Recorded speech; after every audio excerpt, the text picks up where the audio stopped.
자, 우리 옆에 있는 분하고 한번 인사 나누시겠습니다. 우리 오늘 설교의 제목인데요, 성령의 기쁨으로 말씀을 받읍시다 하고 인사 나눠주세요. 네, 성령의 기쁨으로 말씀을 받읍시다. 네, 이게 오늘 말씀의 제목입니다. 야, 성령의 기쁨으로 말씀을 받는 것이구나. 혹시 말씀을 받을 때 그 졸림으로 받으시는 분 안 계신가요? 이쯤 되니까 되게 피곤하다 하고 졸림으로 받으시고, 또 설교가 너무 길다 하고 짜증으로 받으시고, 이런 분 없으시기를 예수님의 이름으로 축원합니다. 아멘 소리가 작으시네요.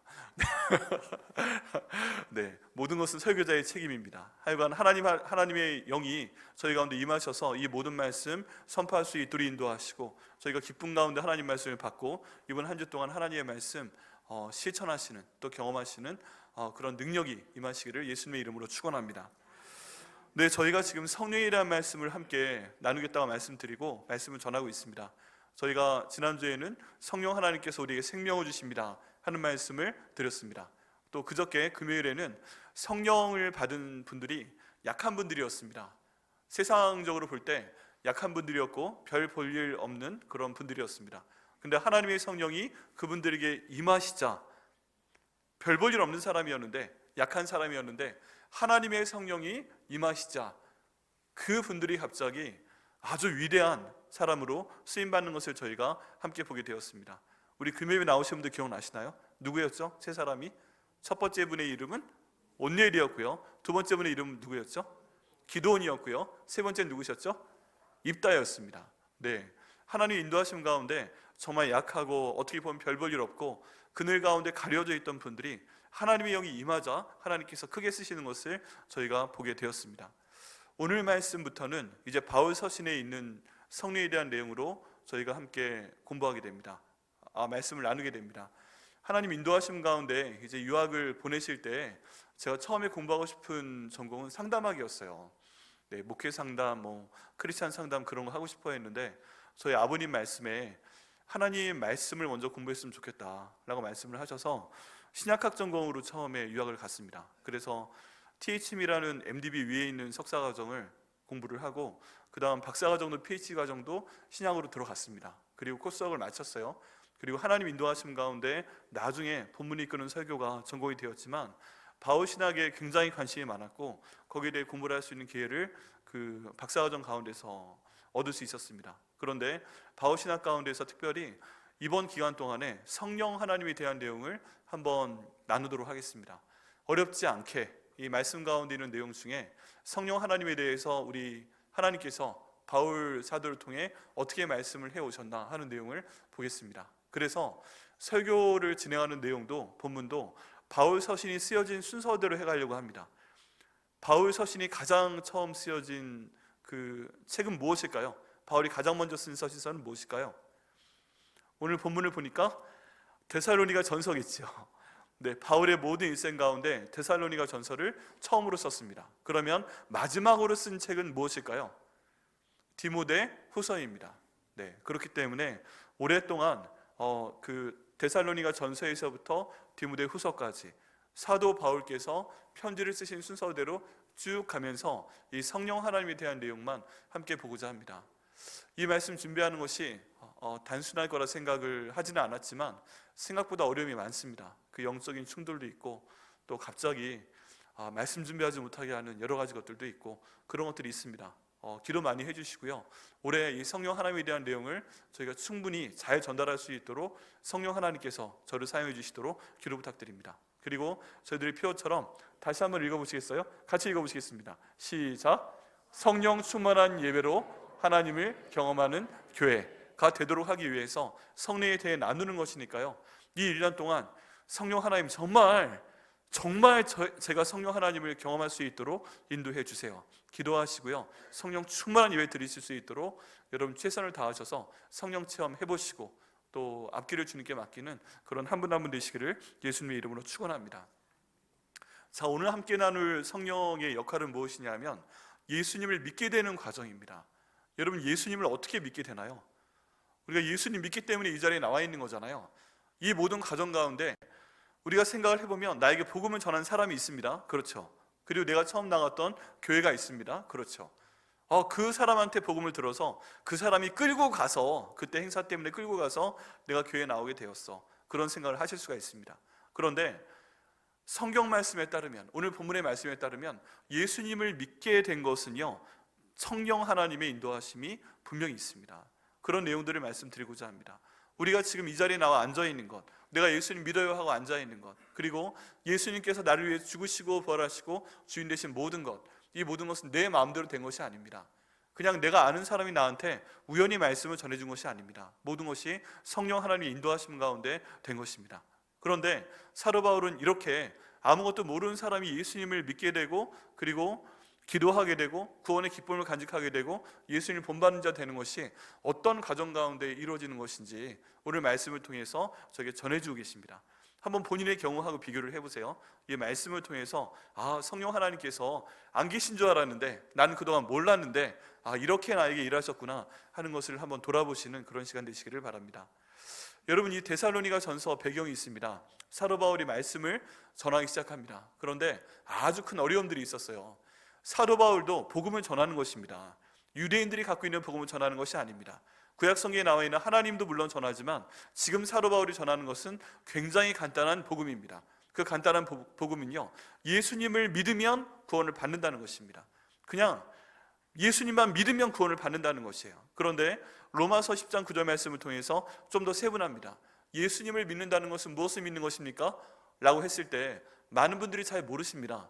제가 이 질문을요, 선교지 가서도 던져보고, 유명한 목사님 만나서도 던져보고, 한국에 와서도 던져보고, 미국에서 던져보고, 여러 그 분들에게 던져봤는데, 예수님 믿어야 된다고 하는데 요한복음 3장 16절에서 예수님의 이름을 믿는 자는 영생을 얻을 것이라고 했는데, 예수님의 무엇을 믿는 것입니까? 라고 물어봤을 때 정확히 답변을 하지 못해요. 그런데 사도 바울이 로마서 10장 9절에서 명확하게 딱딱딱 세 가지를 찝어주었습니다.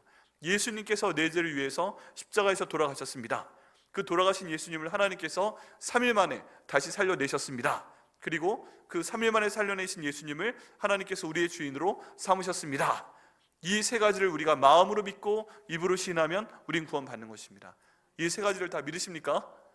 네, 이 세 가지를 다 성령의 인도하심 가운데 믿으시고 구원받으시고 나중에 천국에서 만날 수 있는 우리가 되기를 예수님의 이름으로 축원합니다.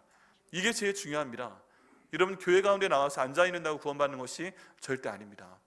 여러분, 음식점에 가셔가지고 음식을 드셔야 되는 거지, 음식점에 가서 사진 찍고 나오신다고 그 음식 먹은 거 아니잖아요. 네, 교회 가운데 나오셔서 목장 모임 하시고 식사하시고 또 행사에 참여하시고 다 감사하고 좋은 일인데, 이 세 가지를 우리가 마음으로 믿고 입으로 시인을 하고 그 다음에 선한 일을 해야 하나님 은혜 가운데 저희가 구원받아 천국 가고 또 선한 일을 통해서 나중에 저희가 상을 받는 것입니다. 이게 가장 중요한 것입니다. 근데 이것이 내 마음대로 듣게 되고 내 마음대로 믿어지는 것이 아니다 하는 것이 오늘 본문에 나와 있는 말씀이에요. 이렇게 말씀을 전하고자 할 때 사도 바울이 엄청난 사실 반역을 하는 겁니다. 왜 그러냐 하면 유대인들은 하나님을 믿어요. 이 하나님을 믿기 때문에 하나님이 지키라고 말씀하신 것들이 있습니다. 나중에 제2성전기를 지나고 나서는 유대인들의 율법으로 사람들이 지켜야 될 것을 정리를 합니다. 그런데 그게 무려 365가지나 돼요. 이거 하지 마라, 이거 하지 마라 하는 게 그렇게 많았습니다. 그런데 그걸 다 지키지 못하면 마치 천국 가지 못할 것처럼 얘기를 했습니다. 그런데 예수님을 만난 사도 바울이 이 복음을 하나로 정리합니다. 그런 행동도 물론 중요하지만 모든 사람들은 어차피 다 죄인이다. 거짓말을 해도 거기에 대한 대가는 죽음이고, 사람들을 죽여도 거기에 대한 대가는 죽음이고, 모든 죄의 대가는 다 죽음이다. 그런데 예수님을 믿을 때, 그분의 죽으심과 그분의 부활하심과 주인 되심을 믿을 때 그 사람은 그동안 지었던 죄에 관계없이 구원을 받는다라고 얘기하고 있습니다.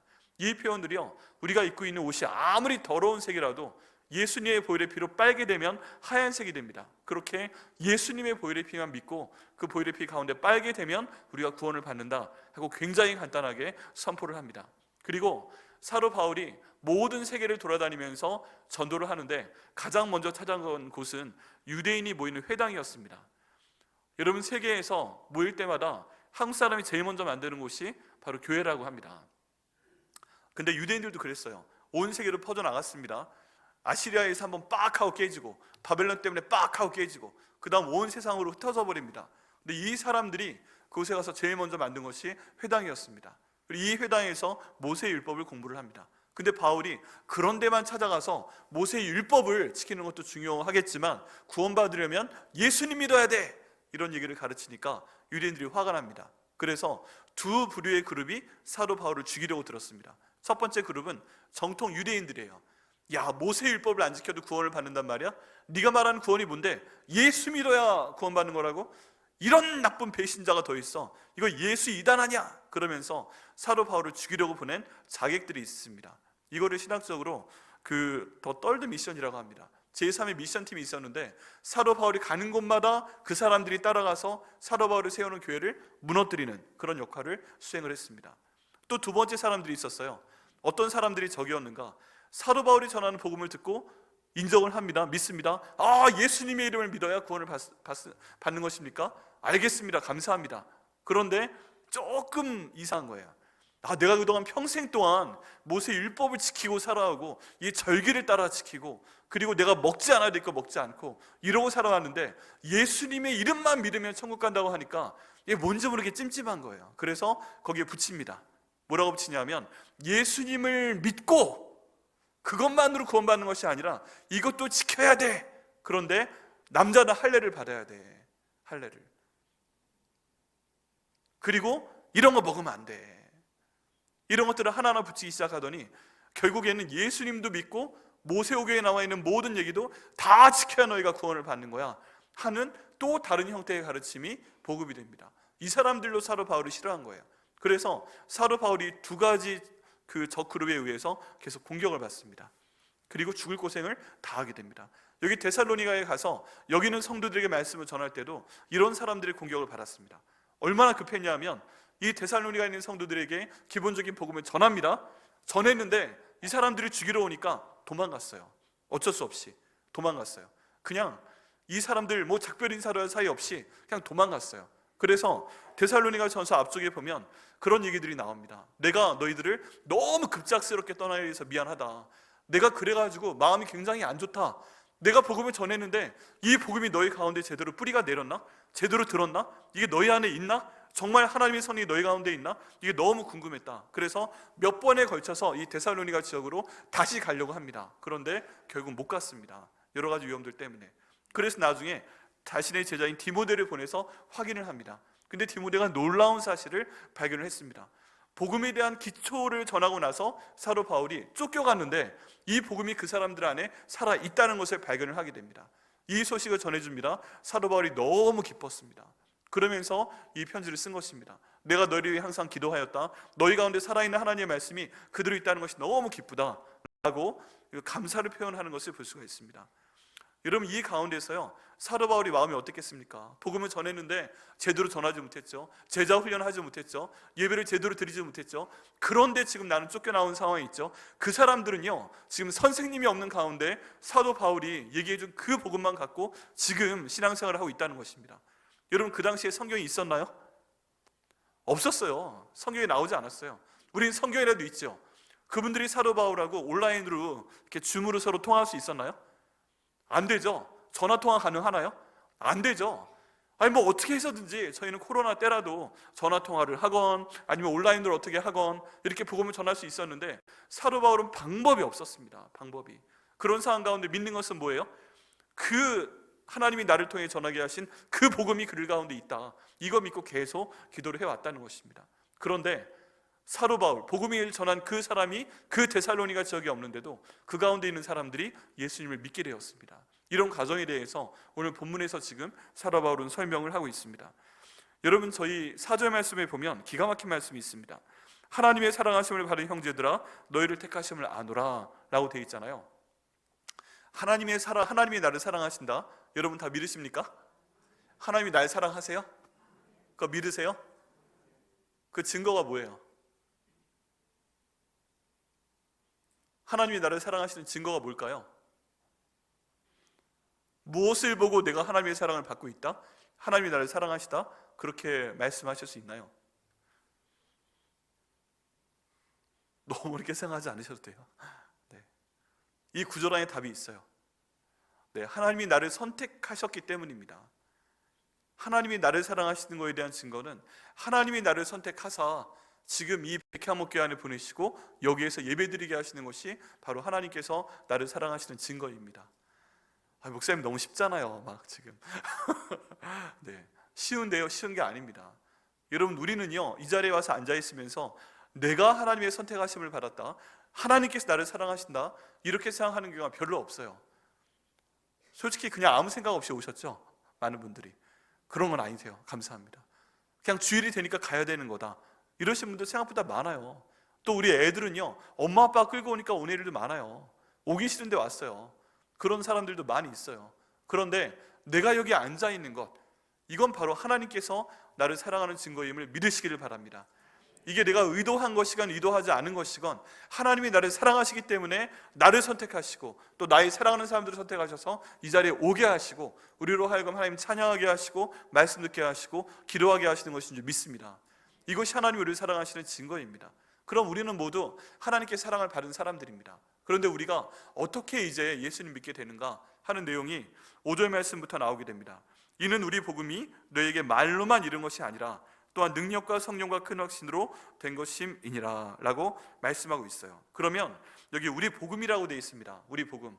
사실 이 복음이라는 단어는, 유앙겔리온이라는 단어는 굉장히 큰 단어였습니다. 이 왕이 어떤 칙령을 내릴 때 왕만 사용할 수 있는 단어가 이 복음이라는 단어였습니다. 그래서 마가복음 1장 1절에 복음의 시작이라 라고 했을 때 이 복음이라는 단어를 거기에 사용한 것만 해도 마가는 반역자예요. 로마 사람들한테 잡혀 죽어야 돼요. 그런데 사도 바울은 이 유앙겔리온, 복음이라는 단어를 모든 곳에 다 쓰고 있습니다. 왕이 내린 칙령보다 더 위대한 것이 복음인데 이 칙령이라는 단어를 내가 복음을 표현하는 데 쓰겠다 해서 복음이라는 단어가 여기 나오고 있습니다. 이 복음이 너희에게 말로만 이른 것이 아니다 라고 되어 있거든요.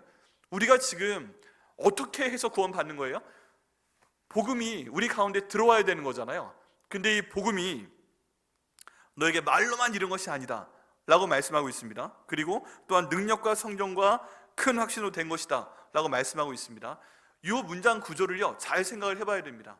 우리말로 하면 좀 긴데 이 원래 헬라어 원문이나 영어나 이런 걸로 보면 굉장히 간단해요.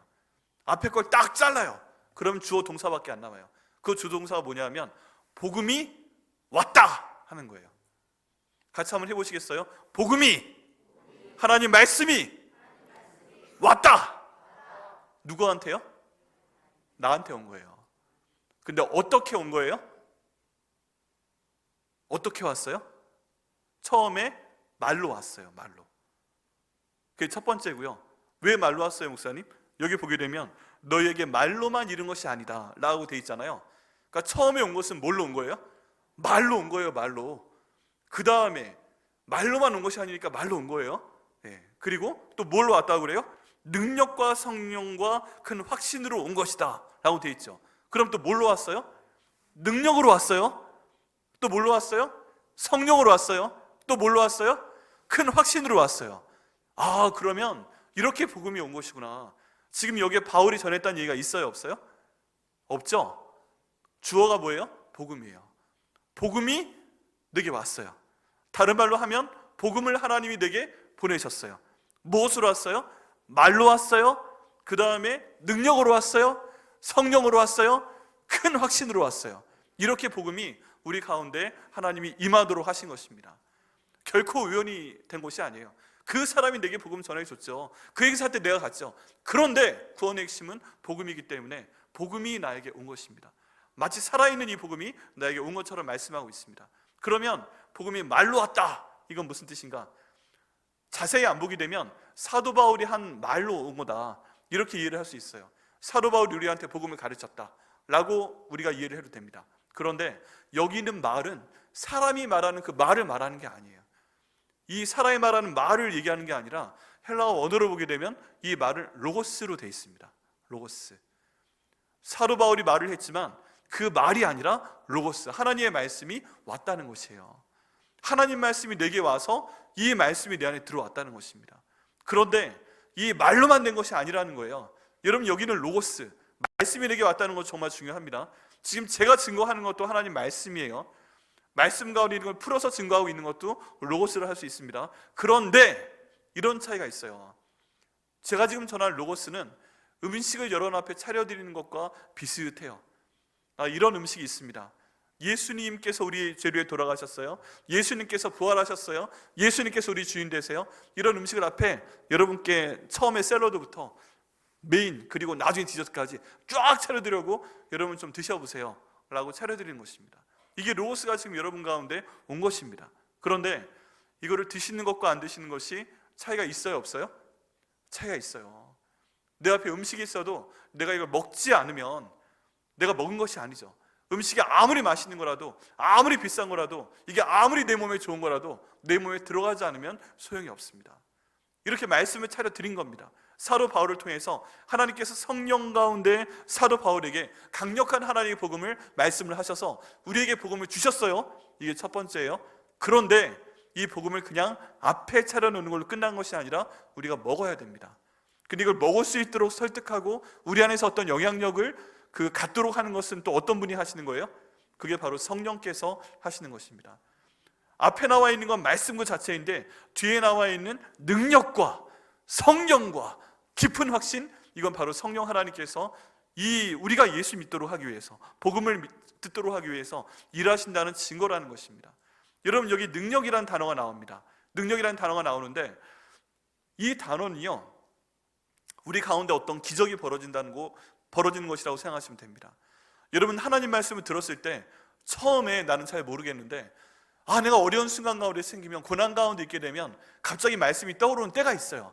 내가 말씀을 많이 읽지 않는데 말씀을 읽고 싶은 때가 있었는데 한두 구절 읽었는데 그게 마음에 팍 박히는 때가 있어요.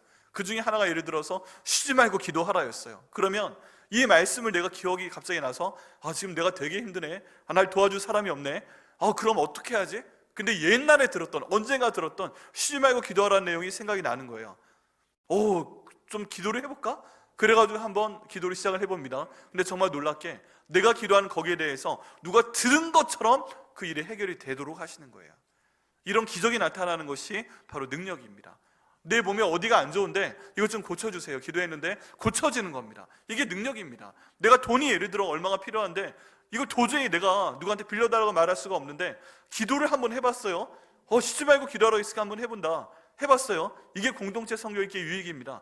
내가 다른 게 갑자기 기억이 안 나는데 언제 읽었는지도 모르겠는데 어디 몇 장 몇 절인지 모르겠는데 쉬지 말고 기도하라고 했던 적이 있지? 갑자기 생각이 나지? 성령께서 말씀하시는 거죠. 기도해보니까 갑자기 그 돈을 열어주시고 막힌 문을 주님께서 뚫어주시고 그 앞에 길이 없어 보이는데 한 발짝 한 발짝 나가다 보니까 길이 열리고 직장에서 뭔가 어려운 일이 생겼는데 갑자기 예상치 못한 사람이 나와서 도와주고 뭔가 프로젝트 할 때 막힌 게 있었는데 지혜를 주셔서 뚫려버리고 이런 일들이 생기는 것입니다. 어떨 때? 갑자기 기억이 나서 기도할 때. 여러분, 이런 능력이, 이런 기적이 저희 가운데 많이 나타나길 예수님의 이름으로 축원합니다. 여러분, 하나님 말씀은요 능력과 함께 가는 겁니다. 하나님 말씀은요 앞에 차려져 있는 그냥 움직이지 않은 어떤 게 아니라 살아 역사하는 하나님 말씀이기 때문에 능력이 저희 가운데 항상 일하십니다. 그게 성령 하나님 일하시는 겁니다. 두 번째는 성령입니다. 성령께서 하시는 일은 뭐예요? 그 다음 구절에 나와 있는 걸 함께 말씀을 드리겠습니다. 성령께서 하시는 일은요 6절 말씀 가운데 나와 있습니다. 또 다른 형태의 일인데요, 또 너희는 많은 환난 가운데서 성령의 기쁨으로 말씀을 받아 우리와 주를 본받는 자가 되었으니 라고 되어 있습니다. 여기에 보면 환난 가운데 성령의 기쁨으로 말씀을 받았다 하는 내용이 나와 있잖아요. 여러분, 성령께서 하시는 가장 중요한 일 가운데 하나가 이겁니다. 성령께서 하시는 가장 중요한 일 가운데 하나, 여러분, 저희가 예수님 믿게 되면 갑자기 모든 걱정, 의심이 없어지고 행복해져요? 예수님 믿고 난 다음에 걱정 한 번도 안 해보신 분, 내 인생 가운데 어려움이 그 다음 찾아오지 않으셨다고 하는 분 계세요? 아니죠. 어떤 분들은 예수님 믿고 나서 어려운 일이 더 생겼어요. 그런 분도 계세요. 그죠? 이게 뭐지? 싶으신 분들이 계세요. 그리고 예수님 안 믿어! 그러니까 좀 오히려 평안하게 가는 분도 계세요, 당분간. 그런데 그렇지 않습니다. 예수님을 믿는다고 하는데 이 예수님을 믿을 때 갑자기 고난이 찾아옵니다. 어려움이 찾아옵니다. 여기는 데살로니가 성도들도 그랬어요. 그냥 내비뒀으면 그냥 모세율법 따라 살고 그냥 자기를 하던 대로 살면 괜찮았어요. 근데 사도 바울이라는 사람이 왔어요. 사도자 빼고 바울이라는 사람이 왔어요. 예수님 믿어야 된대요. 당신 죄 위해 죽었대요. 그분 다시 살아나셨대요. 당신 살리려고. 그리고 그분이 내 주인이시래요. 근데 더 이상 네 마음대로 사는 게 아니라 예수님 마음대로 사는 거래요. 이거 생각 안 하려고 그랬는데 갑자기 이 생각을 하는데 마음에 기쁨이 생기는 거예요. 이 듣는 사람들의 마음에. 왜 그래요? 우리는 항상 죄책감이라는 게 있습니다. 하나님이 예수님 안 믿는 사람에도 로마서 1장 말씀 가운데 보면 양심이라는 걸 주셨어요. 양심을 주셔서 내가 뭔가 잘못을 하면 내 마음에 있는 양심이 굉장히 괴롭습니다. 성경 말씀 몰라도, 예수님 몰라도 양심 때문에 괴롭습니다. 죄 가운데 눌려 있습니다. 그런데 저 바울 얘기하는 거 들어보니까 내 죄를 위해서 돌아가신 분이 계셔? 그럼 나는 이제 죄가 없는 거야? 이 얘기 들으니까 갑자기 기뻐지는 거예요. 마음에 기쁨이 와요. 힘들어 죽겠는데 마음에 기쁨이 와요. 그리고 나서 내가 지금 굉장히 힘든 상황 가운데 있는데 다 죽게 생겼어요. 나 좀 죽지 않게 해주세요. 나 좀 망하지 않게 해주세요. 나 좀 부도나지 않게 해주세요. 그렇게 막 지금 외치고 있는데 내가 죽게 생겼어요. 그런데 바울이 말합니다. 예수님이 당신들 위해 돌아가셨는데 살려내신 거예요. 그러면 내가 죽어도 하나님이 예수님처럼 살려낼 수 있는 거예요? 그 생각을 할 때 또 마음이 기뻐요. 지금 내가 죽는다고 죽는 게 아니구나. 이렇게 해서 죽어도 나를 살리실 분이 계시니 하나님이 살리실 수 있구나. 이 얘기 들으니까 마음에 기쁨이 오는 거예요. 그 다음에 내 인생이 항상 내 거라고 생각을 해왔어요. 내 배우자가 항상 내 거라고 생각을 해왔어요. 내 아들, 딸이, 내 손자, 손녀가 항상 내 거라고 생각을 해왔어요. 내 부모님이 내가 모셔야 되는 분들이라고 생각을 해왔어요. 그런데 그건 다 내 중심적으로 내가 주인되어 살 때는 내가 돈 많이 벌어서, 내가 더 잘나서 내가 책임을 져야 되는 건데, 내가 내 삶의 주인이 아니라 예수님의 내 삶의 주인이다. 바울이 이렇게 가르쳐 놓으니까 갑자기 마음이 긴장이 풀어지는 거예요. 편해지는 거예요. 내 삶의 주인이 내가 아니에요? 내가 모든 걸 다 책임져야 되는 게 아니에요? 책임져 주는 분이 계세요? 예수님이세요? 나 그건 본 적도 없는데. 그런데 성령께서 역사하시면서 이게 믿어지는 거예요. 그러면서 그 주인 되신 예수님께 이 모든 짐을 맡기는 겁니다. 하나님, 내 배우자가 이렇습니다. 주님께 맡깁니다. 도와주십시오. 하나님, 우리 애들이 내 눈앞에 있을 때도 내 말을 안 듣는데 밖에 나가서 뭘 하고 다니는지 모릅니다. 내가 맡깁니다. 좀 도와주십시오. 이런 기도를 했더니 마음이 편해지기 시작을 합니다. 얘가 지금 어떻게 하지? CCTV를 달아야 되나? 얘 핸드폰에 도청장치를 해놔야 되나? 얘 핸드폰에 어디를 가는지 그 지도를 달아서 어디에 가든지 다 해놔야 되나? 물론 우리 그런 거 해놓죠. 그죠? 네. 그래서 어디 있는지 아시잖아요. 애들이 잘 모르시나요? 저는 아는데. 네. 우린 그렇게 모든 것을 다 우리가 통제하려고 하는데 그 모든 것을 하나님께 맡겨라. 왜냐하면 내 삶의 주인이 하나님이시니까. 이런 생각을 하게 될 때 갑자기 마음 가운데 기쁨이 들어오는 것입니다. 지금 모든 삶은 죽겠어요. 힘들어요. 여전히 어려움이 있어요. 그런데 성령께서 그런 것들을 깨닫게 하시면서 어느새 내 마음이 기쁨이 차게 됩니다. 밖은 힘든데 내 마음은 그걸 믿게 되는 거예요. 복음을 믿게 되는 거예요. 기도하면 되는 거예요. 그리고 기뻐할 수밖에 없는 거예요. 왜? 내 인생이 더 이상 내 것이 아니라 주님께서 인도하시는 것이기 때문에. 그래가지고요, 밖에는 온갖 모든 종류의 고통과 어려움과 갈등이 지금 오고 있는데 성령 하나님께서 이 복음과 더불어 내 마음속으로 들어오시니까 내 마음 가운데는 평안이 있는데 이 평안은 세상 사람들이 알 수도 없어요. 아예 알지 못하니까 줄 수도 없어요. 왜 그래요? 예수님이 주인 되시니까. 그런 삶을 살게 되는 것입니다. 바다에 사는 물고기를 잡아가지고 딱 잘라보면 그 안에는 소금물이 없잖아요. 그 소금물 가운데 살고 있는데 물고기 안에는 소금물이 없습니다. 병들거나 죽은 그런 물고기만 그 안에 물이 차죠. 제대로 살아있는 생선 가운데는 바닷물이 들어가지 않는다고 하죠. 그렇다면 우리도 마찬가지인 겁니다. 이 세상은요, 고난 가운데 있습니다. 갈등 가운데 있습니다. 예수 믿기 때문에 핍박 가운데 있습니다. 손해보는 것 가운데 있습니다. 그런데 성령께서 우리 가운데 계시면서 하나님 말씀을 이렇게 듣게 하세요. 성경 말씀으로 듣게 하시고, 성경 말씀 읽게 하시고, 우리 목자님들이 말씀 전할 때 듣게 하시고, 교육 목자님들이 가르칠 때 듣게 하시고, 목장에서 나눠주게 하시고, 이러면서 우리 마음 가운데 들어오는 하나님 말씀이 우리에게 기쁨이 됩니다. 이렇게 하나님 말씀을 받게 되니까 우리가 세상을 이길 수 있는 힘을 얻게 되는 것입니다. 여러분, 이때 하시는 이 모든 일을 누가 하시는 거예요? 바로 하나님의 성령께서 하신다고 말씀하고 있습니다. 성령으로 말씀을 받는 거예요. 우리 힘든데 성령으로 말씀을 받는 거예요. 여러분, 이 삶이요, 계속됩니다. 언제까지? 예수님 오실 때까지. 여러분, 신앙, 이 성경에는 굉장히 중요한 그런 어떤 생각이 하나 있습니다. 그게 뭐냐면요, 우리가 이 땅 가운데 살고 있는데 예수님께서 오셨을 때 하나님의 나라가 우리 가운데 임했습니다. 그래서 우리가 기도하면 들어주십니다. 예수님의 이름으로 기도하면 들어주십니다. 성령께서 예수님의 영으로 사도행전부터 우리 마음 가운데 계십니다.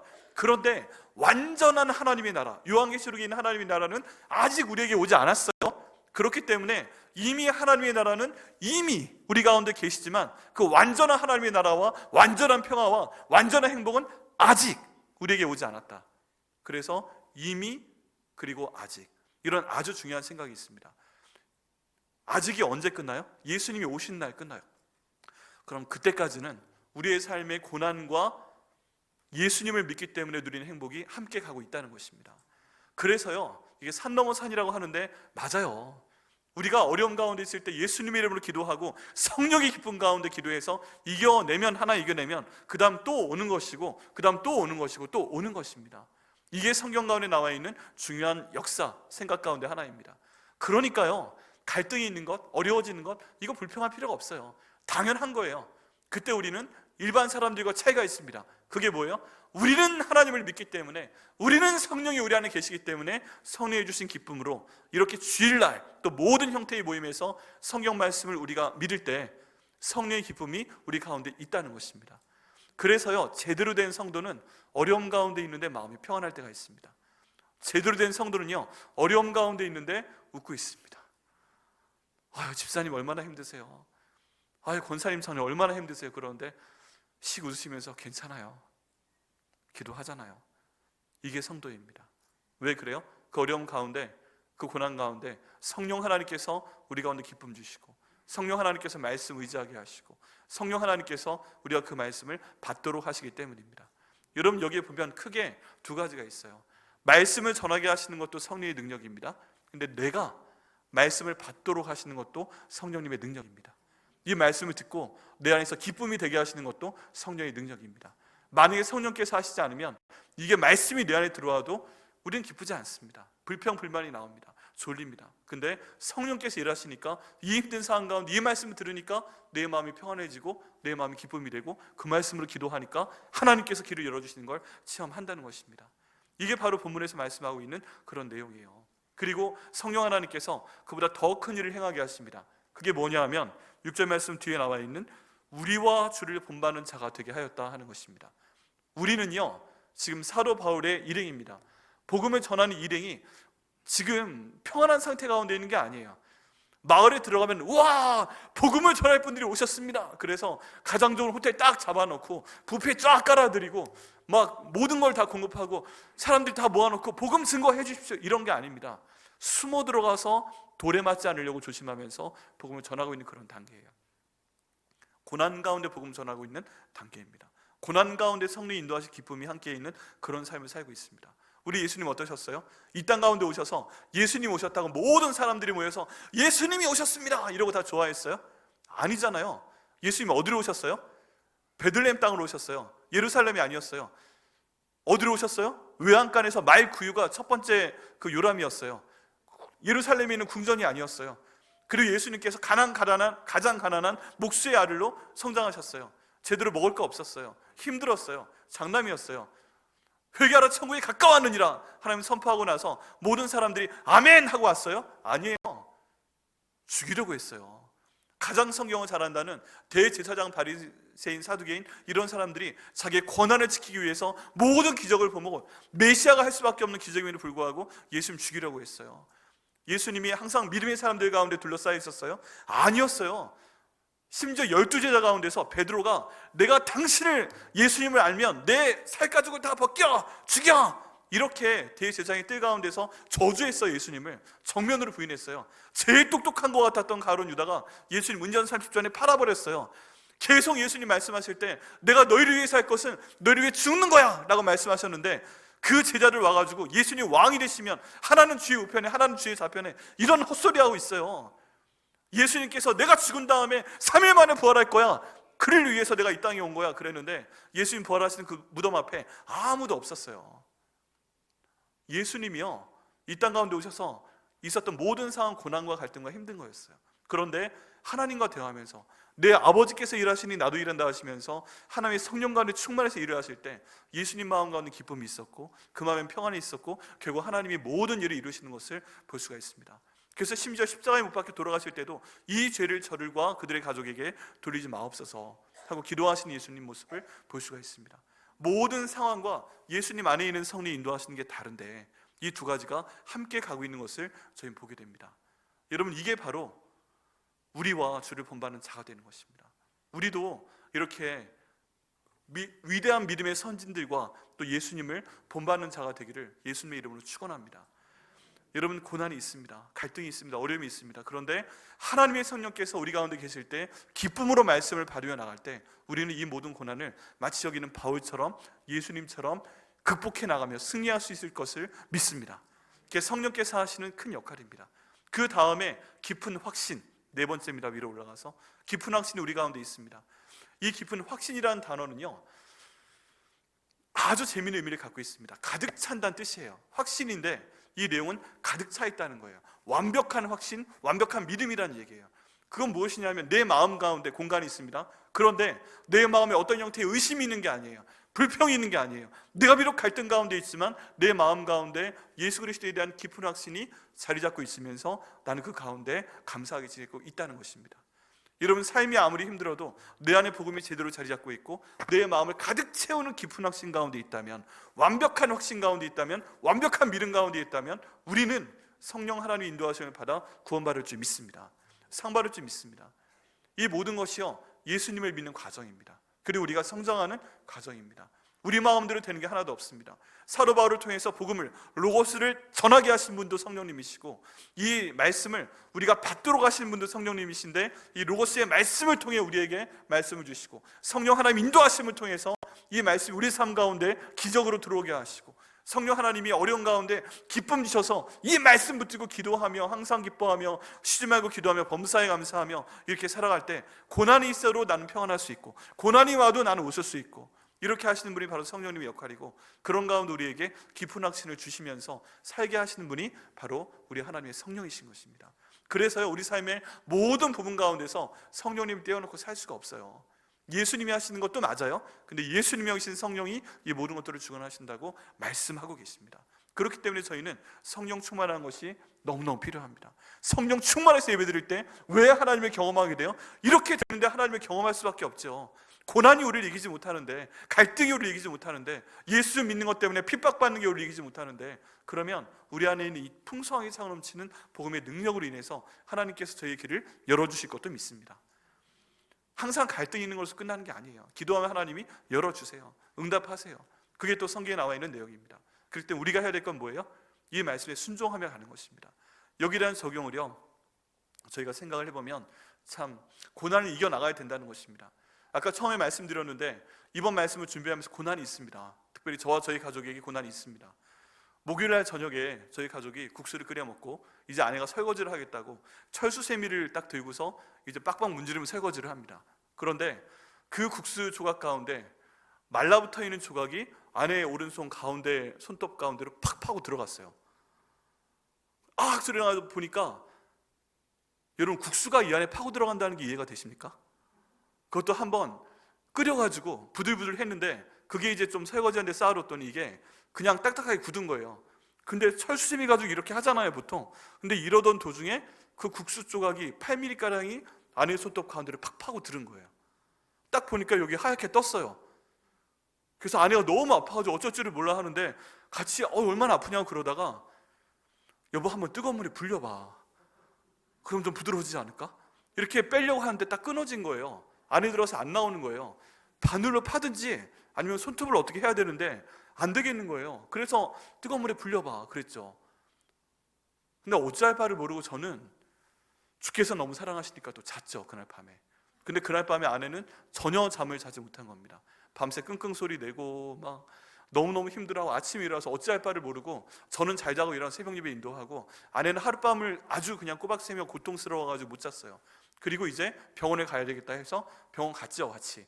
첫 번째, 두 번째 병원을 갔는데 두 군데서 다 이건 전신 마취를 하고 손톱을 빼낸 다음에 그 국수 조각을 빼내야 됩니다 라고 얘기를 하더라고요. 근데 얼마나 기가 막혀요. 아니, 국수 조각이 들어갔는데 이걸 뭐 전신 마취를 하고 손톱을 끊어낸 다음에 빼내?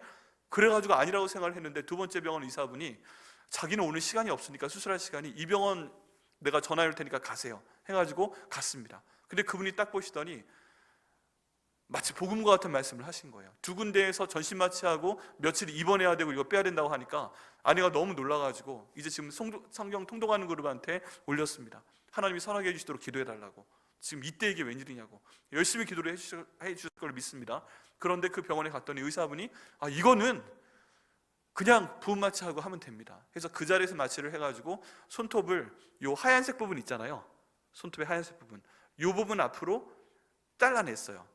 마취라고 끊어내서 그 부분을 딱 떼버렸더니 이 국숫가락이 40도 각도로 이렇게 딱 박혀 있었답니다. 이걸 보고서 그 의사분이 그랬대요, 아내한테. 이건 세상에 이런 일이 프로그램에 나와야 될 사건이라고.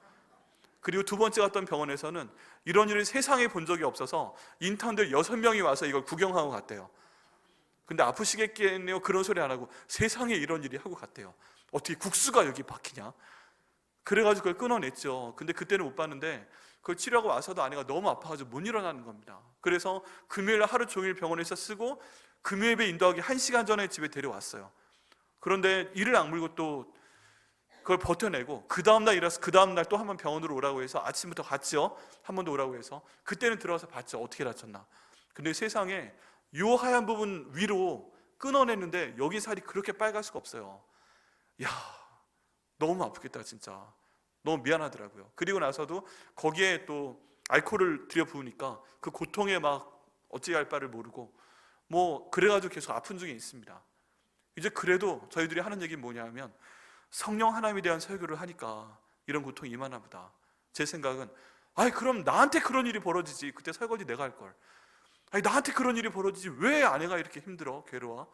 근데 내가 힘들어야 당신이 더 힘들지. 알았어, 내가 당신의 가운데 손가락이 되어줄게. 이런 생각만 하고 말은 못했어요. 그런데 이제 성령 하나님에 대한 설교를 하려고 하니까 이런 직접적인 내용이 임하는구나. 그거 외에도 몇 가지가 더 있습니다. 그런데 이렇게 집중하지 못할 수가. 성령 하나님을 전하는 게 이렇게 중요한 일인가? 힘든 일일까? 저희 가족이 몸살을 앓으면서 지금 말씀 준비하고 전하고 그러고 있습니다. 부탁드리는데요, 올해 1년 동안 기도 많이 해주시길 부탁드립니다. 그래서 성령 하나님에 대한 말씀을 온전히 전할 수 있도록 기도 부탁드리겠습니다. 여러분, 이런 고난이 있습니다. 그래도 좋은 일이 있으려고 그래. 하나님 이 말씀 통해서 우리 가정에도 좋은 일 주시고 우리 백향목교회 성령 하나님께서 성령 충만하게 하셔서 하나님 경험하게 하시는 좋은 일 있게 하시려고 우리 가정 가운데 일해. 그리고 성령께서 주신 기쁨 가운데 있는 힘을 다해 말씀을 준비하고 전하려고 하고 있습니다. 여러분, 그런 동일한 역사가 계시길 바랍니다. 그런데 고난이 있을 때 성령의 기쁨을 받으시는 겁니다. 여기에 대해 적용을 해봅니다. 실천을 해야 되겠습니다. 첫 번째는요, 성령 하나님의 모든 일은 로고스, 하나님 말씀으로 전해지는 것입니다. 그렇다면은 작년에 못 읽으셨어도 올해 공동체 성경 읽기 할 때 꼭 읽어주세요. 제가 솔직한 마음 말씀드릴게요. 작년 1년 내내 공동체 성경 읽기 말씀드리고 또 성경 읽기표 한 달에 한 번 삽주를 드렸는데 제 마음에는요, 솔직히 우리 교회 성도가 몇 분인데 20명이나 20분이나 읽으신 게 아니라 20분 밖에 통독하신 분이 없어요. 저 되게 서운해요. 제가 뭐 다른 거 해달라고 그랬어요? 이거 뭔가 막 체크리스트 만들어가지고 하지 않으면 그거 안 하시는 거예요? 하루에 뭐 한 끼 식사하시는 것도 챙겨 드시고 그런 거 누가 체크 안 해도 하시잖아요. 근데 이거를 교회적으로 뭔가 시스템을 만들어서 이걸 확인하는 그런 게 없었다고 해서 그냥 성경 안 읽으시면 끝이에요? 그게 아니라고 말씀을 드렸잖아요. 그러면 하루에 10분 내서 읽는 건데 그거 읽으시고 하나님 말씀이 이렇게 말씀으로 우리에게 오는 거예요? 그러면 내가 이해가 안 되는 그냥 읽으시면 되잖아요. 10분 하루에. 제가 읽어봤잖아요. 말씀드렸잖아요. 근데 20분밖에 안 읽으세요, 그거를. 우리 성도가 몇 명인데? 저 되게 서운해요. 이런 확인했을 때도 서운하고 지금도 서운해요.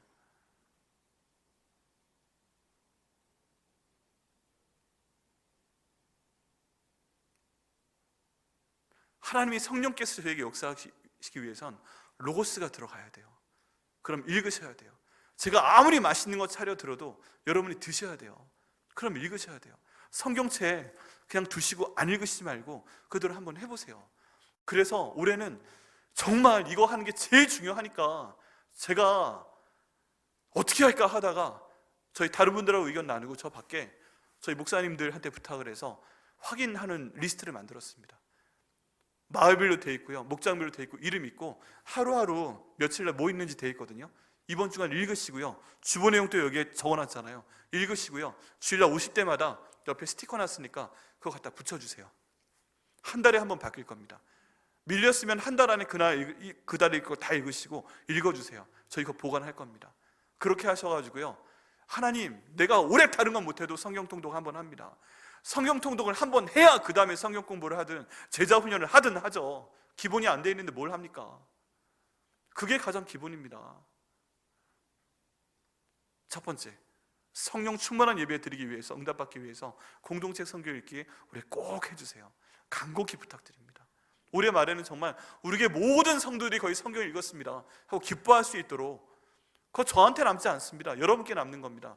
그리고요, 성경을 다 읽은 분들이 이 자리에 함께 앉아서 함께 성령 충만해서 찬양하고, 함께 성령 충만해서 말씀 기쁨으로 받고, 함께 성령 충만해서 중보기도 하는 교회를 하나님이 안 쓰시겠어요? 우리 할 거 안 하고 하나님께 해달라고 하면 돼요? 그러면 성경 읽으면 되는 겁니다. 그게 돼야 하나님께서 우리 쓰십니다. 두 번째는요, 저희 아이들을 위해서 기도해 주시고 물질로 섬겨 주시기를 부탁드립니다. 여러분, 지금 우리나라에 전 세계에 많은 교회 학교가 사라지고 있어요. 애들이 없어요. 애들 부모님 또래가 교회 안 나와요. 근데 우리 교회는 애들을 주셨어요. 그리고 교육 목자님들이 일부 예배 드리고 섬기시고 계세요. 그런데 우리 교회 예산은 많이 부족해요. 아주 많이 부족해요. 그래서 한 분 한 분이 리본트리 헌금을 작정해 주시면 그거 가지고 애들 간식 사주고, 그거 가지고 애들 수련회 보내주고, 그거 가지고 애들한테 뭔가 좋은 교육 교재를 사서 보여줄 수가 있습니다. 근데 정말 부끄럽게도 저희는 이쪽으로 많이 예산 배정할 수가 없어요.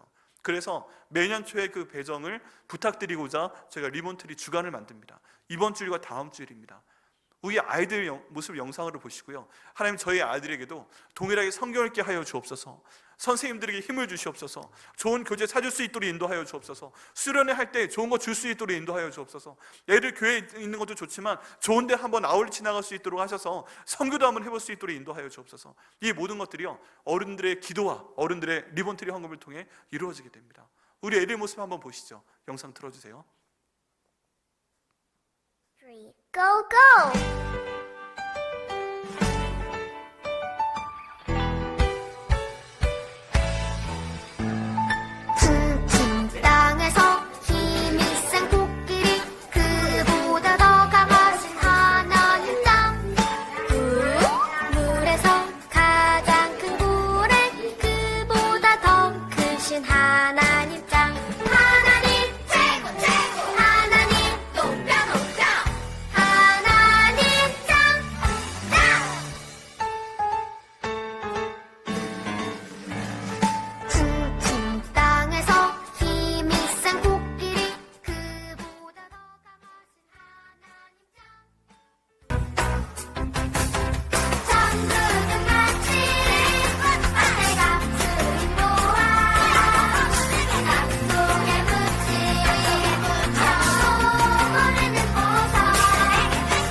당신은 하나님의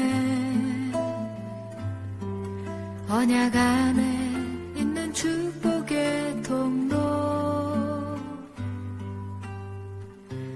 당신을 통하여서 열방이 주께 돌아오게 되리. 당신은 하나님의 저희 교회 유치부와 초등부와 중고등부와 청년부가 있습니다. 하나님 저 아이를 저에게 주셨습니다. 정말 최선을 다해서 잘 가르칠 수 있도록 말씀을 저들에게 먹일 수 있고 성령 하나님 인도하시는 기쁨이 고난 가운데 무엇인지 교회 학교에서 잘 가르쳐 줄 수 있도록 여러분 기도 부탁드리고요. 또 이번 주와 다음 주 리본트리 헌금 작성해 주시고 또 헌금해 주시길 부탁드립니다. 그럴 때요, 여러분 다른 거보다 우리 아이들이 이 고난 가운데서 성령의 기쁨으로 항상 기뻐하고 시즘하고 기도하고 범사에 감사해서 예수님의 사람으로 자란다. 여러분 그것만큼 복이 없습니다. 여러분 기도해 주시고 도와주시길 부탁드리겠습니다. 또한 그 성경 통독 장렬히 다 하신 20분 예배 끝나시고 나서 이 앞으로 꼭 와주세요. 선물 받아가시고 그리고 감사 표현한 시간 함께 가지시면 좋겠습니다.